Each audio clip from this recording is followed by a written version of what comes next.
are two readers. They look very much alike.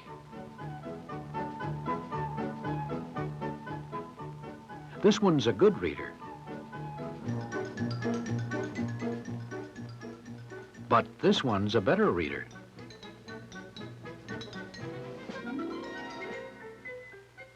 Even though this reader is skilled in understanding word meanings and in getting the big ideas, as well as in adjusting his reading speeds, he's not as good a reader as this reader. Then why is this reader the better reader of the two? The answer, of course, is in the title of our film, Reading Growth, Reading Creatively. What this means is that this reader uses his reading skills in a special way. He's a creative reader. This reader isn't. Of course, what you want to find out now is what's the difference between a good reader and a creative reader. It's a small but very important difference. Let's begin with a very simple example. Say the boys are reading something about Benjamin Franklin and learning many facts, such as this one.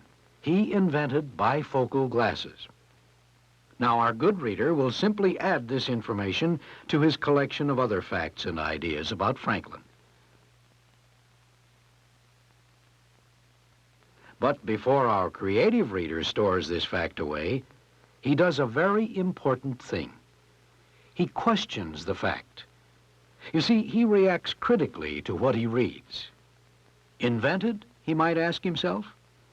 He knows from other reading he's done that people in China were wearing glasses when Marco Polo visited there in the late 1200s. He knows that glasses were very common in European cities in the late Middle Ages. So instead of the word invented, he might think to himself, shouldn't the writer have used perfected? For, as he remembers from still other reading he's done, the Wright brothers, who are often said to have invented the airplane, really only perfected it. And Marconi, who is often thought of as having invented the wireless telegraph, or radio as we call it, really only perfected it. So after temporarily questioning this fact, the creative reader takes another important step. He checks the fact in a reference book. In this case, he learns from an encyclopedia that what he had read was apparently correct. Bifocal glasses were indeed invented by Benjamin Franklin.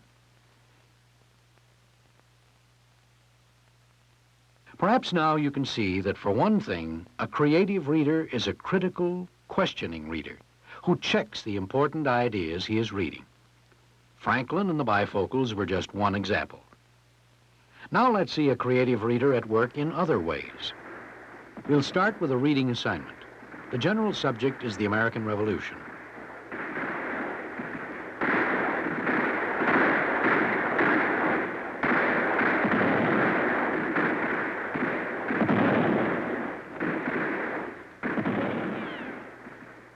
Both our readers have been learning a great number of facts and ideas about the war for independence, as you would expect. Give me liberty or give me death. The British are coming! The British are coming!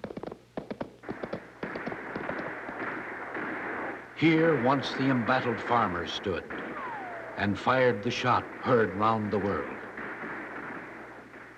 When, in the course of human events, it becomes necessary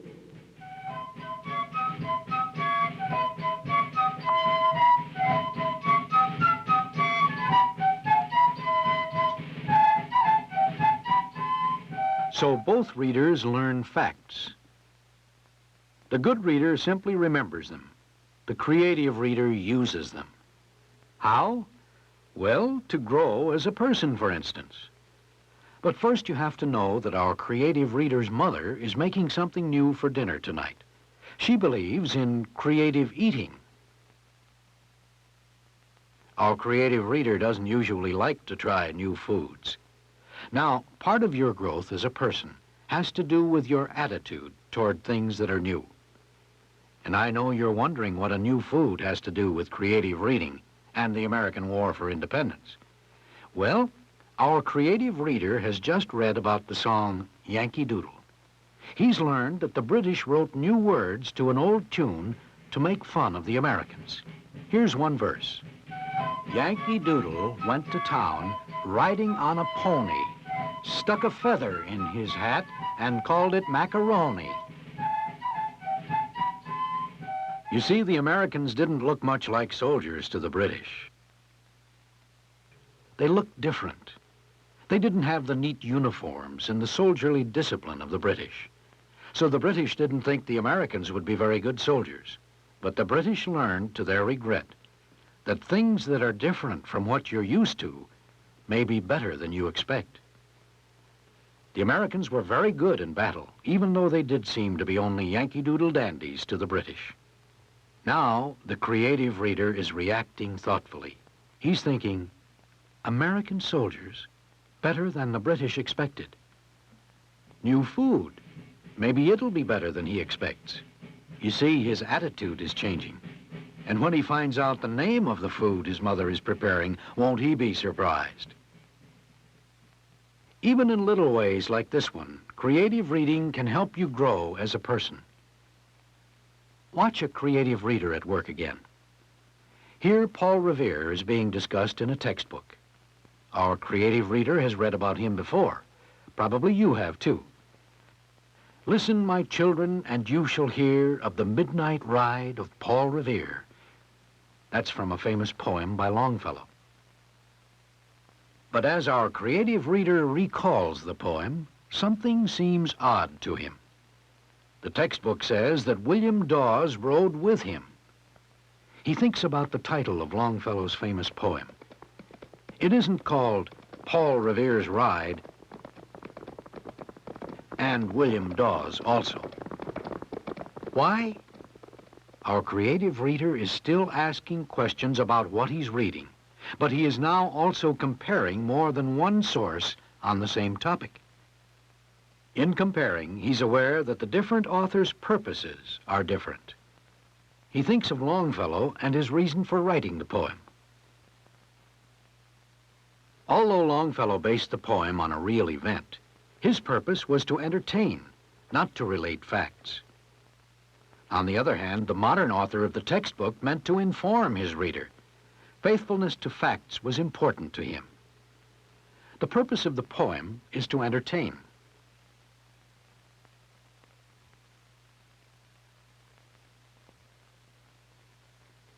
The purpose of the text is to inform.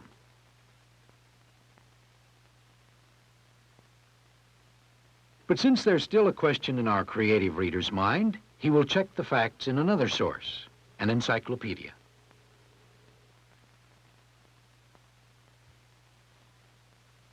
Yes, both men are named. The text is probably right, not the poem. But a signal was sent from the Old North Church, just as the poem says in these lines. But mostly he watched with eager search the belfry tower of the Old North Church. And lo, as he looks on the belfry's height, a glimmer, and then a gleam of light. Now, wait a minute. That line, now, wait a minute, isn't in the poem. It's in the mind of our creative reader. He's remembering something interesting he read in the encyclopedia. Although the poem says Paul Revere watched for the signal, the encyclopedia says that the signal was not sent to Paul Revere, but from him. That's quite different. Our creative reader has seen how Longfellow changed the facts to make a more exciting story. That may be good narrative writing, though not good history. By comparing different sources, by creative reading, our creative reader has gained new information. He also has a better understanding of the difference in purpose and style between a poem and a textbook. Our good reader has gotten the information from his text and stopped there. Our creative reader has been reacting critically and thoughtfully to Paul Revere's ride. And now he's beginning to think the same way about revolutions in general. There have been lots of them since the American Revolution.